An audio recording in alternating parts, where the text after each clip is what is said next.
Hi guys, I'm Hollie Clinker.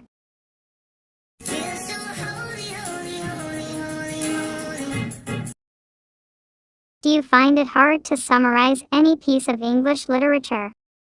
Worry not. Learn easily with Hollie. Let's see the summary of the poem Enterprise by Nissim Ezekiel. Nissim Ezekiel is an Indian Jewish poet, actor, playwright, editor, and art critic. Enterprise means a mission, or a plan of action, especially a risky one to achieve certain goals. In the poem Enterprise, the poet explores a pilgrimage, which means a spiritual journey to a sacred place. The poem was first published in 1960, under the collection The Unfinished Man. The poem begins with a group of pilgrims, journeying towards a sacred place to attain a spiritual upliftment of their souls. The poet is one of the pilgrims. When the pilgrimage started, all the pilgrims with glorified mind walked energetically. The sun beat down to match our rage. The sun was beating down, but still they continued to walk briskly. During the journey, the poet took down notes on things the peasants sold and bought. A shadow falls on us and grows, when an argument arose between the pilgrims on how to pass a desert patch.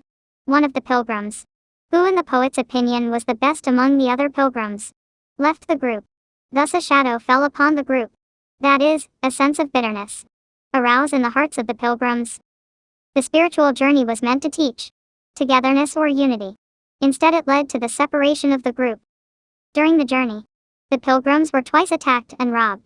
Their common needs like soaps were also robbed. They eventually lost their way. The leader of the group said that he smelt the sea. So with little hope the group followed the leader.